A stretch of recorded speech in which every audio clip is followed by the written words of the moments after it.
So in this part, we will put the very initial version of the project and write some test application which will verify if it works as expected. So test application is needed for just manual testing purposes. In the future, we will have automated tests. But it's like easiest way without deep diving into testing logic to verify if it works, if the main logic works or not.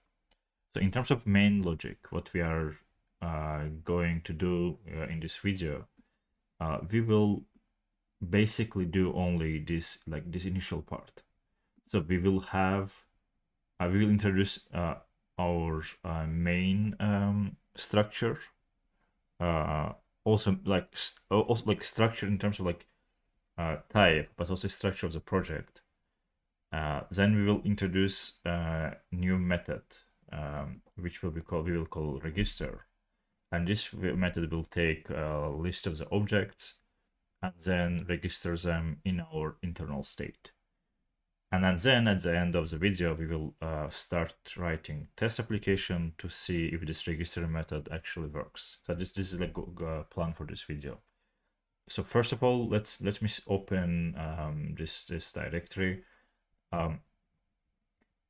So you can, if you want to just repeat, you can just check out this branch and then do all the changes on top of this branch. So just be careful that I will have a few main before step prefixed branches.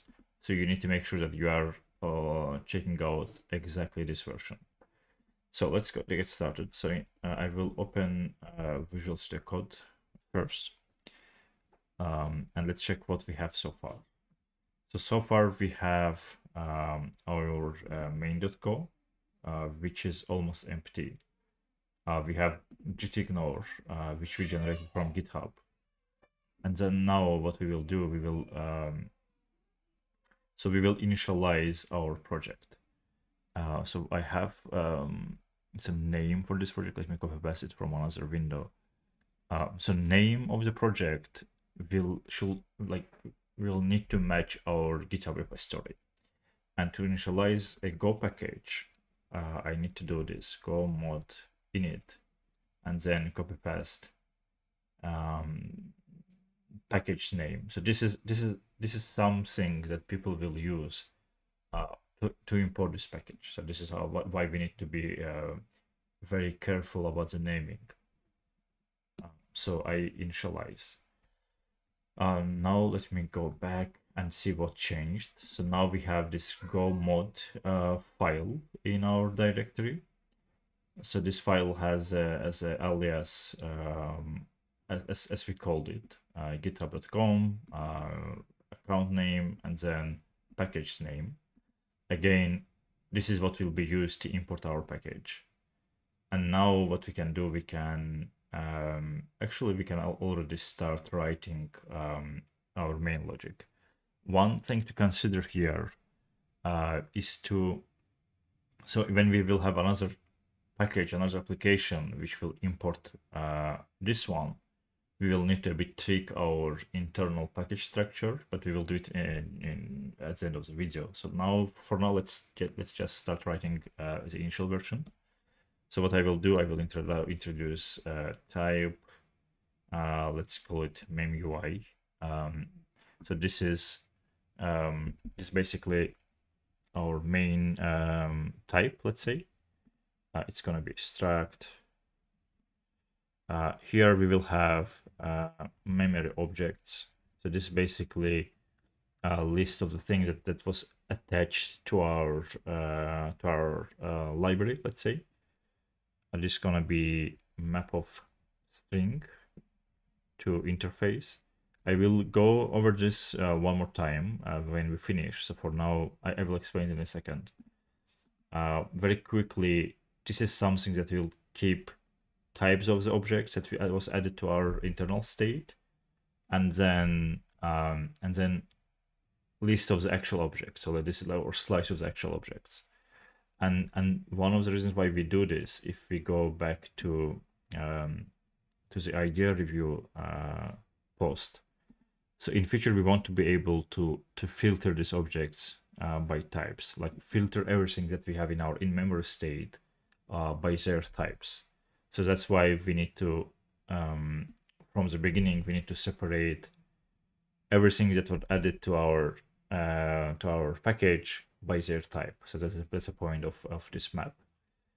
And now, so this is our internal like initial structure. So now we can go move forward and let me go here and add constructor for this, which is going to be very simple actually. So it will gonna be a function new. So we will return pointer, and we can just do it in one line, which will be memUI. And then we will initialize our mem objects with the same type. Yeah, so let's use this one. So yeah, so our object is initialized, and now we can go forward and start writing this register function. So this register, it's gonna be a method, of course.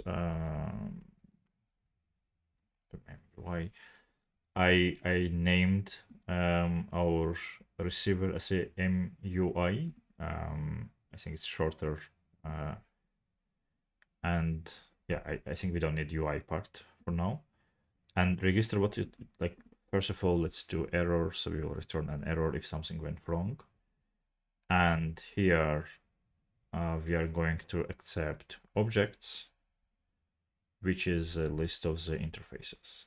So this is going to work as you do with println or any similar method. So we will get, so people can just put their object as a parameter to this method. It's going to be like list. So we will test it in a second. So this is our this is like syntax or like say structure for this method. And now we can start adding these objects. So we will have for object, and so all these objects, and then we will do this magic of getting the type name for the object. Before I continue adding anything more, I want to note that usually you do this like there is multiple approaches of like how you start coding your main logic. And one of the things that I like, I would usually probably write some test first and then fill the content of the method. Just say for the sake of the like initial version, I want to have something working, and then we will introduce all this like testing part and all like unit testing, for example, and maybe even we will try some test-driven approach. So when we will put our test and then continue our implementation.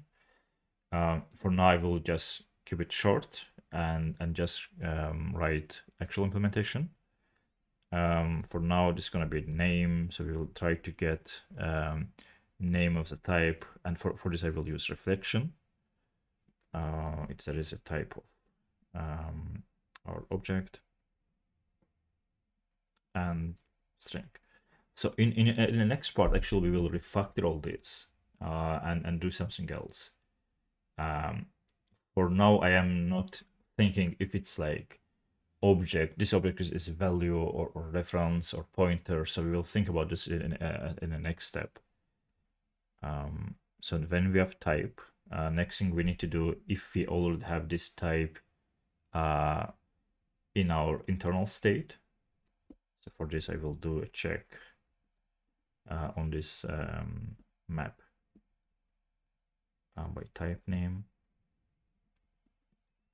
So, and if we don't have, we need to add this type here and then initialize this slice. And this is quite straightforward operation. So mem objects is make, yeah, so we need to add type name.